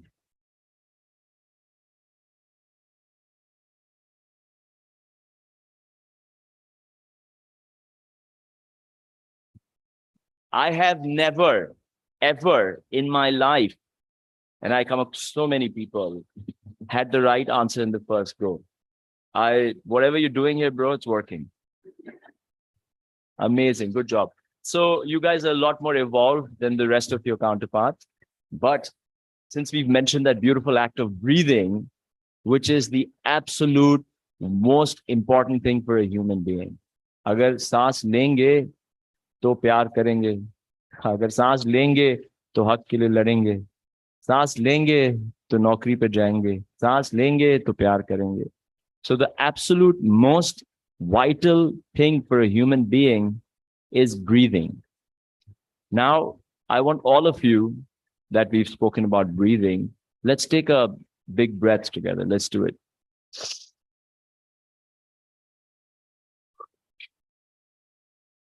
That feels good, by the way. That feels good. So, आप मुझे ये बताइए कि ये जो oxygen का molecule अभी हवा में घूम रहा था, राइट, जो अभी यहाँ था, फिर हमने सांस ली तो हमारे लंग्स में आ गया. लेकिन हमारी लंग्स से हमारे फिंगर टिप में विद इन अ सेकंड पहुंच गया that haemoglobin molecule carrying oxygen. क्या आपने पहुंचाया? How much effort did you make in doing that? How much effort did we make in doing that? I want to hear it loudly. Zero. So you're telling me all these people who are going to go out in the world now, who have the weight of the world on your shoulders, अम्मी कह रही हैं ये करना है, नौकरी करनी है, वहां जाना है, बाहर जाना है, ये करना है, भाई को पढ़ाना है, इधर उधर करना है. You're telling me that the most important thing in your life, more important than anything, वो भी आप खुद नहीं कर रहे हैं.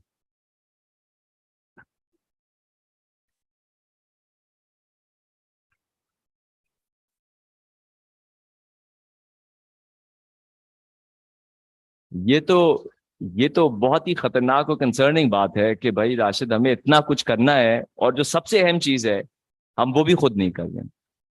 इसकी मिसाल अगर मैं आपको ऐसे दूं, that Rashid, for his amazing hospitality, invites you all for dinner to his house.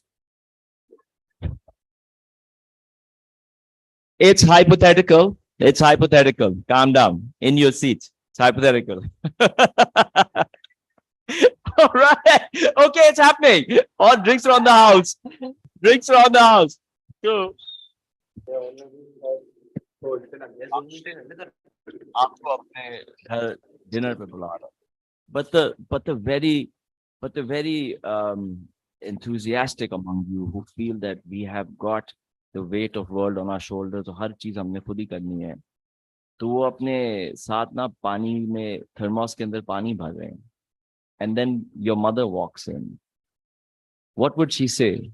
कि she'd be like, ये तुम क्या कर रहे हो? And you're like, वो सर ने हमें अपने घर डिनर पे बुलाया है, तो हम अपना पानी साथ लेके जा रहे हैं. What would your mother say?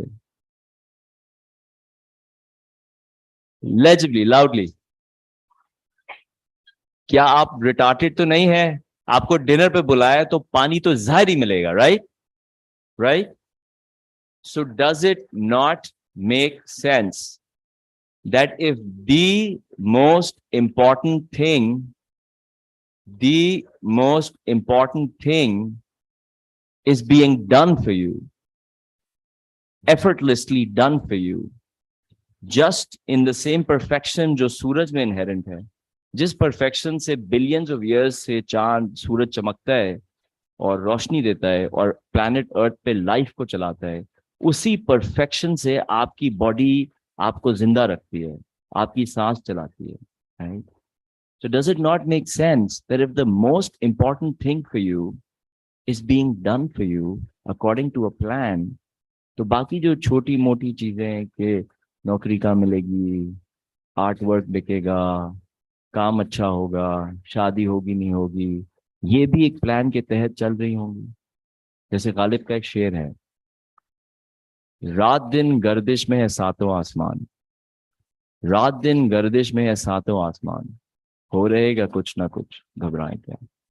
जब वो पूरे कॉस्मोस, इतना बड़ा निजाम एक प्लान के तहत चल रहा है और उतना ही अमेजिंग निजाम आपके अंदर चल रहा है, तो फिर इतनी परेशानी किस लिए? अभी अलीना से किसी ने पूछा कि इतनी आप मुश्किल से गुजरी, आपने कैसे मैनेज किया? बिकॉज फौरन आपके दिमाग ने, आपकी ईगो ने बोला कि ओ माय गॉड, अगर मेरे साथ ये होता तो मैं ये कैसे करती, मैं कैसे ही करता, मैं कैसे डील करता. और उसने आपको क्या बताया कि जब मैं वहां उससे गुजरी तो मुझ में और हिम्मत आ गई. इसको रूमी कहता है,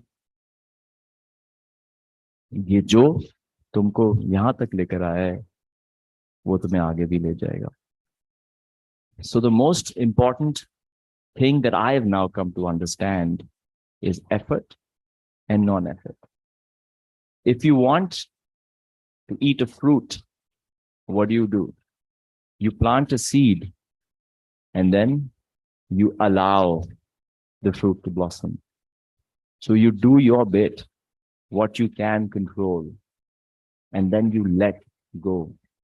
You have complete faith, unnerving faith in your free will to change and create in your immediate surroundings and your environment. But at the same time, you submit to the divine within and the divine without. मुझे ये बात कब और क्यों इतने glaringly समझ आई? मुझे से समझ आई कि when I was growing up, my mother had a very, और पाकिस्तान में unfortunately because of what we go through, हमें बड़ा बचपन से बहुत डराया जाता है, बहुत स्केयर किया जाता है कि ये कर लो वो कर लो. Obviously you guys are here, it's testament कि शायद आपके घरों में कम ऐसा माहौल होगा, and they let you be who you want to be and grow and become who you want. But by and large generally हमारे मुल्क में काफी डराया जाता था. So I was told all the time कि छोटा सा भी कोई मसला होगा ना कि बस अब now everything is ended, सब खराब हो गया है. मिसाल अगर मैं आपको दूं, so my father is an orthopedic surgeon and one of the prominent ones in the country. But imagine as an 8-year-old, my mother would tell me, because उनके अपने fears थे और हम पे transfer हुए. Unfortunately हमारे साथ बहुत सारों के साथ ये traumas भी हुए हैं कि वो मुझे कहती थी कि अपने बाप की जिंदगी की दुआ करो, क्योंकि अगर उसको कुछ हो गया तो तुम सड़क पे आ जाओगे. Now imagine as an 8-year-old going to bed. I have no control over my life. How the hell can I have control over my dad's life, right? But you're telling me that my fate between me sleeping on a bed and me sleeping on the road is one man's life, which I have no control over. Growing up, ये और reinforce होता गया. फिर जब मैंने plastic surgery करना शुरू करी, अच्छा, plastic surgery is a complete art form, because the greatest work of art is the human body, and the greatest artist is the divine. और उसके काम पे काम, again, also आप तो सारे artist हैं, आपके लिए बड़ा आसान है ये समझना, क्योंकि हमारी fraternity में there are a lot of people who do really bad work in terms of aesthetic injectors or some other plastic surgeons, because वो artist नहीं होते, उनको body की नहीं समझ आती, वो बस सीख के दुबई जाते हैं, कोर्स करके आके शुरू हो जाते हैं. But you guys understand. और अगर आप माइकल एंजेलो की भी लाइफ को पढ़ें तो वो कैडावर्स को निकाल के, डेड बॉडीज को निकाल के लिंच को रीड करता था, बिकॉज वो समझ चुका था कि भाई you don't need to reinvent the wheel. The greatest art form already has been created. You just need to learn from it. So जब मैं प्लास्टिक सर्जरी करना शुरू करी तो इतना प्रेशर होता था, और मैं ऑपरेट कर रहा हूँ, throughout this voice in my head was telling me कि तुमने खराब कर दिया, तुमने काम खराब कर दिया, ये सही नहीं हुआ, you just ruined it. And the worst thing for me would be when I would close the skin and the surgery would be done, and then for a week I could not sleep, because I'm thinking, यार मैंने खराब कर दिया यार, इतने भरोसे से मेरे साथ आए थे, इतने फेथ के साथ आए थे, I let them down. But then वो एक हफ्ते बाद प्लास्टर खुले तो खुशी के आंसू, I'm like चलो तुक्का होगा. But then consistently, every time I'm operating, or operate में कर रहा हूँ, like operate में कर रहा हूँ, it's happening. But then there's a voice constantly yapping away, commentary चल रही है, नहीं ये ज़्यादा काट दिया, नहीं ये कम काट दिया, खराब कर दिया, ये कर दिया, constantly yapping away. And then वही process cycle repeat करे, surgery हो गई, एक हफ्ता stress, sleepless nights, and then result आए तो amazing. And then I realized that there's something a lot more to me than I think I am. मैं जो अपने आप को समझता हूँ, जो मैं हूँ, उससे मैं बहुत ज़्यादा हूँ. There is something inside me which is operating that I'm not aware of, or that I'm not seeing, or that I cannot know. And that now I've realized is the divine within you. और हम सबको I think ये effort करना चाहिए, that we should now start understanding that all of you are already perfect. Because, and I can tell you because I'm a technician of this human body, the technology of the human body is the most advanced on the planet. Hamari technology is in the stone ages compared to the technology of the body. This technology is light years ahead of our technology. So you are worth more than $100 million yachts, even more. Because our priceless hai. A square centimeter of your skin is दुनिया की तमाम दौलत आपकी skin के एक square centimetre को नहीं खरीद सकती. इस दुनिया की तमाम technology, including the people who made the International Space Station, आपके स्किन का एक टुकड़ा from the molecules upwards नहीं बना सकती. आपकी स्किन को छोड़े एक grain of wheat नहीं बना सकती. So you are something unbelievably unique and priceless. मैं ये चाहता हूँ, ये जो आवाज है अंदर कि हमें कुछ करना है, हमें ये होना है, हमें वो होना है, इसको ऑब्जर्व करें, बट नॉन डूइंग को प्रैक्टिस करें. Be you, be, just be. और जैसे आइंस्टाइन का जीनियस था E is equals to MC square, Buddha का जीनियस था कि उसने आपको ये बताया कि एक बहुत आसान तरीका है बीइंग का, focus on your breath. Because once you focus on your breath you come in the now. And the truth of the matter is, the now is the only thing that exists. कल तो खत्म हो गया. जैसे ओशो कहता है कि अगर कल और आज की बात करता है तो कहता है कि since yesterday billions of gallons of water flowed in the river Nile. तो कल तो खत्म हो गया. ओशो को छोड़ें, हेराक्लाइटस कहता है no man steps in the same river twice, for it's not the same river and he's not the same man. तो जो पास था वो तो खत्म हो गया. फ्यूचर तो अभी लिखा ही नहीं गया. So the only thing that you truly have is the now. जो भी आपकी जिंदगी में होगा वो now से ही होगा. Your greatest work of art will come from the now.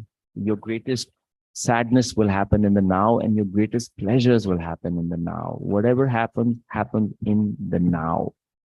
And we've all understood कि आपकी सांस भी आपके कंट्रोल में नहीं है. So उसका मतलब ये है कि ये जो जिंदगी है आपके लिए एक एक्सपीरियंस है जो आपने एंजॉय करना है.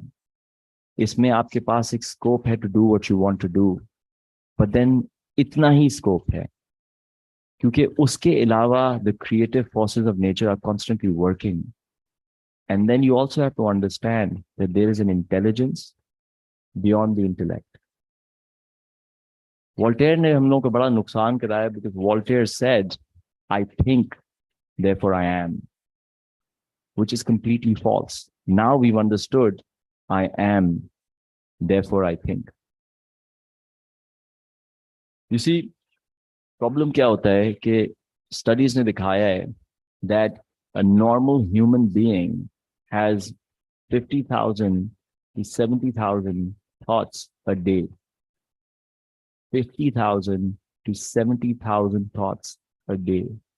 95% of those thoughts are negative, guilt-inducing, shame-inducing, belittling, self-deprecating, doomsday thoughts. And they're not even true. Seneca said, we suffer more in imagination than reality. Mark Twain said, I've known a great many troubles in my life, none of which happened. So, future mein rehna is a thing of the ego. Past mein rehna is a thing of the ego. All you got to do is just be in the here, in the now. और उसका एक बड़ा आसान तरीका है, focus on your breath. And the more you stay in the now, the more you practice zero effort. Zero effort का मतलब नहीं है कि lazy हो जाए. What effort is the eagle doing and flying? It's a natural process. What effort are you doing in your blood pumping through your body? Oh, what an amazing process. That is non-effort. So understand that. कि हमें ego बताती है कि ये करना है, वो करना है, ये करना है. और ego क्यों करती है? Because mind जो है ना, mind की एक बड़ी deep need है certainty की. Mind needs to be certain कि भाई यहाँ जा रहा हूँ तो ये होगा, राशिद के जा रहा हूँ तो पानी मिलेगा. Mind has this need to be certain, right? But the fact of the matter is कि कल I'm here as an examiner for a plastic surgery course. So once I finished my course, I wanted to come and see how far this place is और क्या है. तो मैंने राशिद को बोला कि मैं आना चाहता हूँ ताकि मैं देख लूँ, so I can come straight from Jinnah Burn Center here. And I was thinking मैं आऊँगा, 10 मिनट मिलूंगा, ये करूँगा. मैंने पूरी तैयारी कर ली कि हाय बोलूंगा, हेलो बोलूंगा, pleasantries करके चला जाऊँगा. I don't know if any of you saw, till 8 p.m. I was hitting the tambourine, you know. So ये जो हसीन experience है, ये आपके लिए creative forces of nature बोले, अल्लाह बोले, भगवान बोले, रहीम बोले, राम बोले, जो भी बोले, there is a higher intelligence who has created you and who is curating this experience for you. नमाज का सवाल होगा, I'm sure होगा, but ये सवाल भी होगा. इतनी जबरदस्त टेक्नोलॉजी डाली थी जबान में, खाने को एंजॉय किया था? नहीं। क्यों नहीं किया था? इसलिए कि परेशान थे कि कल क्या होगा। बट कल का वादा तो किया था. Jesus says on the sermon, in the Sermon on the Mount, he says, "Ke, do you not look at the fowls in the air? What care do they have for tomorrow? But your Lord provides for them. Does he not then value you more than fowls? Would he not then provide for you just like he provides for them?" So I want you all, if you can, to understand that there's a deeper intelligence beyond our intellect. And that's available to all of us. वो कहते हैं ना, दिल की सुनो दिमाग की नहीं सुनो, वो यही है. बिकॉज आपका दिल जो होता है ना, वो डिवाइन से जुड़ा हुआ होता है. जो आपकी इंट्यूशन होती है ना, वो डिवाइन से जुड़ी हुई होती है. जो आपका माइंड होता है, वो आपकी ईगो होती है. वो आपको लिमिट करती है, वो आपको स्केयर करती है, वो आपको. और आपका, if any of you played video games में एक डिफिकल्टी लेवल होता है, कुछ चैलेंजेस होते हैं जो आपको ओवरकम करने होते हैं. सो मुझे ये लगता है कि इस जिंदगी का एक बड़ा मेजर चैलेंज ये है कि बनाने वाले ने खुद हमारे अंदर ये सॉफ्टवेयर डाली है that we have to overcome and rise about. And the more you go to a state of mindlessness, the more this intelligence comes forward. I don't know if time allows, but I'll give you a small example. Because I had such a negative, like it was a great childhood, but because I had so many of these negative things in my head,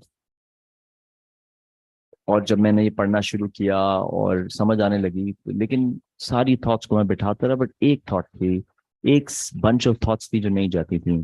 वो thoughts थी मुझे बताती थी कि देखो ये तुम्हारा दुश्मन है, ये तुम्हें हार्म करने वाला है. So you need to make allowances for that, you need to prepare for that. देखो कल ये प्रॉब्लम हो सकती है, ये तुम नहीं करना या वो तुम नहीं करना. And and then I used to tell myself कि देखो मैं हर थॉट पे जाने दे सकता हूँ, बट ये तो मेरी सर्वाइवल की थॉट है, ये तो मैं नहीं लेट गो कर सकता. This is telling, this is protecting me, so this is important. And they would play havoc with me. Negativity, this, that, and the other. We all go through these things, right? So kya hua? There was this day that I almost drowned. For those of you that have come to Karachi, there's this beach called Imar Beach, or I got caught in a riptide. I'm not going to tell the whole story, but short ye hai कि मैं riptide में पकड़ा गया and I was being taken away. Now, when I was being taken away, I tried to swim back. When I tried to swim back, और वो apartment साथ में होते हैं तो आपको पता होता है आपने कितना डिस्टेंस मूव किया है. तो मैं स्विम बैक करने लगा and I swam and I'm a good swimmer. I swam really good for 5-10 minutes. But then I got tired and I looked to my side at the buildings. I hadn't moved a foot. And then suddenly, effortlessly, a thought came to my head. I don't know where it came from, but it came to me. It said, stop swimming. And the thought said, swimmers don't drown because of drowning. They drown because of exhaustion. So I stopped. And then suddenly another thought said, there were rocks 30 feet away and the water was taking us out to the sea. और जहाँ पे वो red वाले बैठे हैं, वहाँ पे rocks खत्म हो रही थी and then it's open sea. The thought said to me, go to the rocks. अच्छा, incidentally, I have a friend called Haseeb, वो लाहौर से आया था, और जब लाहौर से लोग कराची आते हैं तो आप बोलते हैं कहाँ जाते हैं. So और इत्तेफाक से before this rewind, I was on the shore chilling with my kids. मुझे ख्याल आया कि हसीब किधर है. So I look towards the sea और दूर से ना एक सर बॉब अप कर रहा है. यही हसीब होगा, यही होगा. So suddenly thought I Haseeb का है. Like randomly, there were like 30 other people there. Just thought of Haseeb. So I looked and Haseeb was there. So I told the maid, stay with the children. I'm going to go see Haseeb. And then I swam to Haseeb. अच्छा, Haseeb भी अच्छा swimmer है, मैं भी अच्छा swimmer हूँ. बातें करते करते हम आगे चले गए. Suddenly, I felt the water change instantly. I felt the water change. Or Haseeb, obviously, he doesn't understand that water because he's not been there before. Suddenly, I felt the water change. And suddenly, a thought came, nowhere, like that. Look for the children. Because पानी एकदम से strong हुआ तो मुझे लगा बच्चे ठीक हैं, मैं तो swimmer हूँ, मैं तो handle कर सकता हूँ. बच्चे माना पानी high हो. So when I turned back to see, I couldn't see the shore. The water had risen so high that I couldn't see the shore. And then I told Haseeb, Haseeb, listen, I'm going to swim back, dude. because pani strong ho raha hai, I'm going to swim back. Hasib's like, no, bro, I'm chilling. You go back. I said, okay, I'll go check up on the children. I'll come join you. And that's when I swam for 10 minutes and I did not move a foot. And that's when the other thought said, go to the rocks. Because जब rib Tide जारी होती है तो उसके खिलाफ नहीं swim कर सकते आप, ठीक है, और आपको बाहर लेके जा रही है. But rocks उधर थे.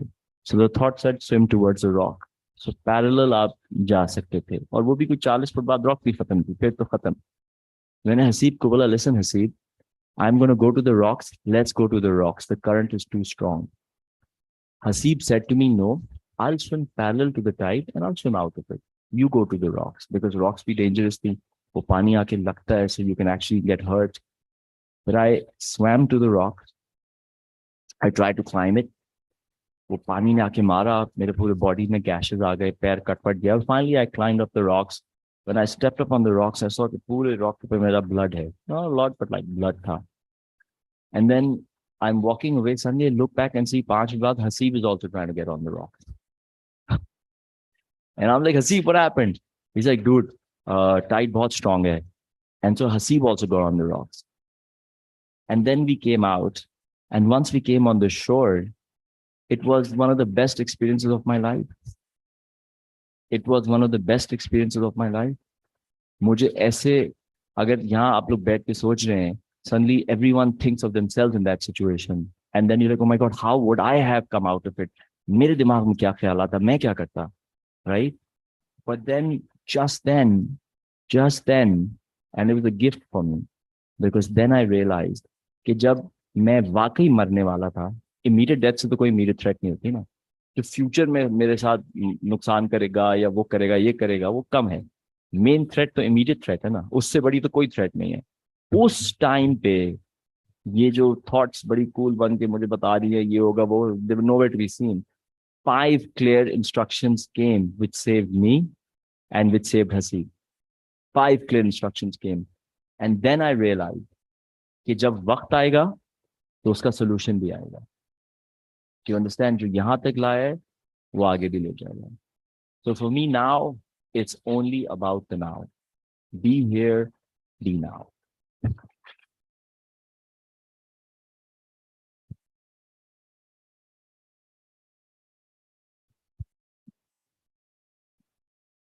Thank you, Fahad, for that very illuminating talk. So I would like, we'll open the floor for Q&A. If anyone have a question, please raise your hand.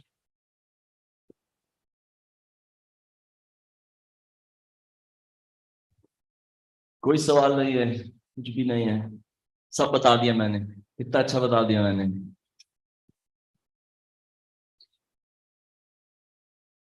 Anyone, guys? जी, इमान. मुझे तो लग रहा था कि BNU के students बड़े ही mentally evolve हैं और बड़े चैलेंजिंग क्वेश्चंस होंगे. चैलेंजिंग तो नहीं, बहुत एनलाइटनिंग क्वेश्चंस होंगे. हम सब साथ ग्रो करेंगे, हम एनर्जी एक्सचेंज करेंगे, नॉलेज एक्सचेंज करेंगे, एक्सपीरियंस एक्सचेंज करेंगे. ये तो फ्लैट लग रहा है मुझे. Okay, so I'm actually interested in knowing what is the weirdest request you have received as a plastic surgeon.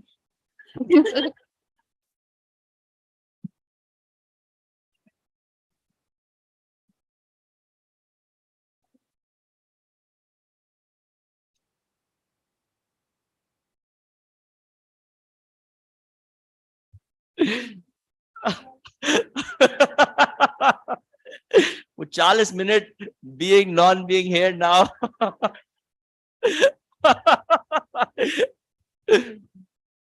So I think I'll tell you one that I feel that was the weirdest, but also one of the most beautiful things that I got a chance to do. So there was this girl, beautiful girl. She came to me one day. She had short hair. She came to me one day dressed like a boy. And she said, "Kid, doctor, I want you to remove my breast." And I was like, so no, matlab, bahut badi. And obviously, as a doctor, your responsibility is to be non-judgmental. Your job is to be there for that human being and serve that human being in whatever way you can. And she was 30 plus. So I said, listen, you know, it's a big step. It's a huge step. Are you sure you want to do it? And she's like, no, I want to do it. I want to do it. So I examined her and she had perfectly normal breath. And I said, listen, and then I decided कि यार, because हम जब gynecomastia भी करते हैं लड़कों का, तो gynecomastia is when boys have breasts. And there तो हम उनको भी हम कर देते हैं. तो ये technique तो वही थी, but the fact that it's a beautiful girl with the breast. And so I said, मैं को बहाना बना दिया उसको. मैंने बोला कि मैं नहीं कर सकता, मुझे आता नहीं है, मैंने कभी किया नहीं है. Which is true, मैंने कभी लड़की के ब्रेस्ट नहीं मोड़ते थे, लड़कों के किए थे. So I was like, you know what, I don't think मैं नहीं कर सकता. अच्छा, अब वो मुझे बोले कि अब अच्छा, मैंने उसको बोला अच्छा एक काम करो, मैंने कभी किए नहीं है, मैं आर्टिकल पढ़ूंगा, तो जब मैं पढ़ लूंगा ना, मैं फिर तुम्हें कॉल करूंगा, फिर तुम आ जाना, फिर हम कर लेंगे. So the fact that I hadn't done it didn't deter her. The fact that I told her कि मैं पढ़ के करूंगा also didn't deter her. And then she would call every week, and I would sometimes not pick up. वो clinic पहुंच जाए. And she's from a very educated family, very well to do. For those that have been to Karachi, member Singh Club, and like arrive very, like all the amenities that you could ask for there. So finally, जब वो बहुत पीछे पड़ी रही, और finally मैंने understand किया that for her, in her head, she is a boy. She's a boy in her head, and she's 35 or 32. अब मतलब कोई 18 साल की तो नहीं है ना, आधी जिंदगी तो गुजर गई है. So I said ठीक है, I'll do it. तो वो पढ़ा के उसका फिर कर दिया. अच्छा, करने के बाद अब मैंने कभी पहले देखा नहीं है, बट मुझे तो सर्जरी अच्छी लगी. But as it is, I'm always never happy with my work. I always want to be like, I could have done better, I could have done better. But then I was at the Sin Club at a Halloween ball, and this really handsome guy in a black suit walks by me, and I turn and said, hey, Dr. Fahad, how are you? I'm like, ye kaun hai bhai? And it was that girl, and her whole being had been released. Just then I understood that I had been chosen by the divine to free this individual. And so जिसकी morality है, वो इसीलिए कहते हैं कि non-judgment practice करें. Stop labeling things as good or bad, right or wrong. Because जो divine है वो हमारे छोटे जहनों से बहुत बड़ा है. और इतनी amazing कायनात बनाने के लिए you have to be someone who is only love. And so, love के बारे में भी वही बात है कि love is not an emotion कि oh, I love you, मुझे love आ रहा है तुम्हारे लिए. Falling in and out of love.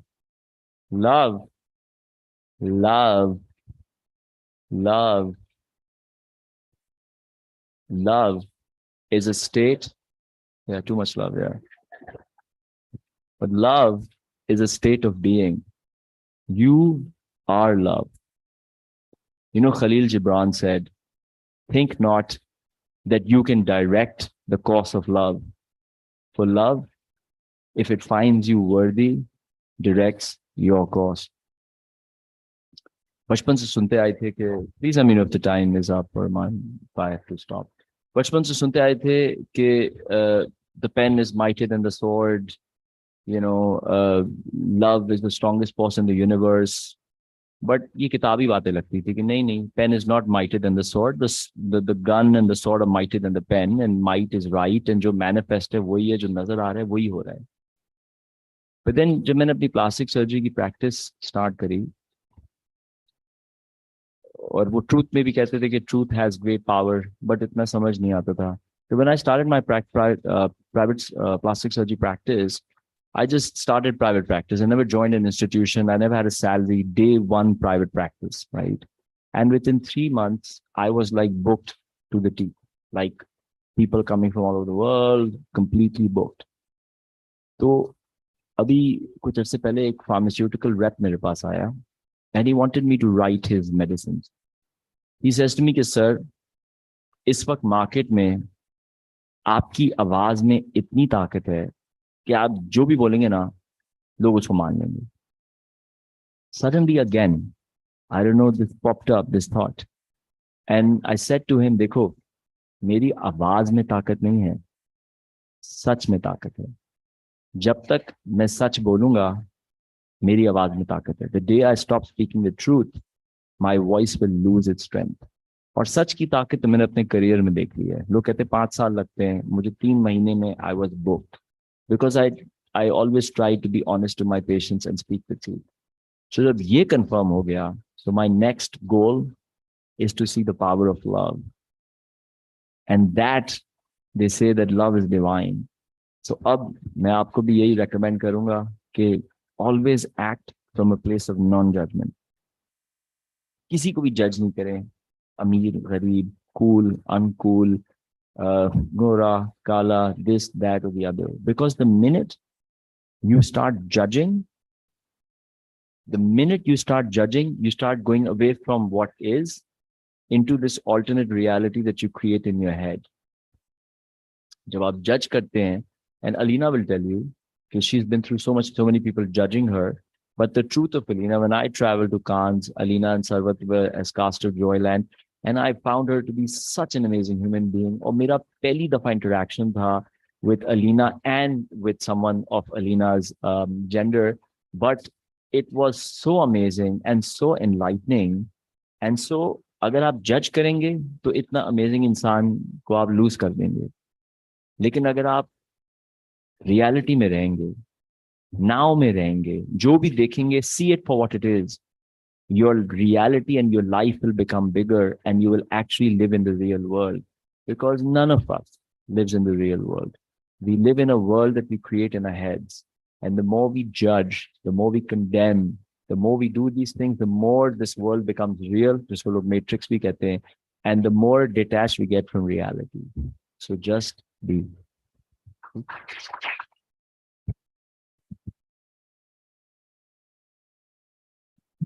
Thank you very much, Fahad.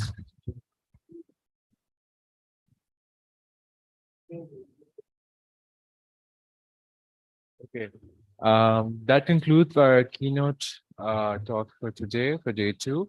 I would like all the students to remain seated on and let the guests leave.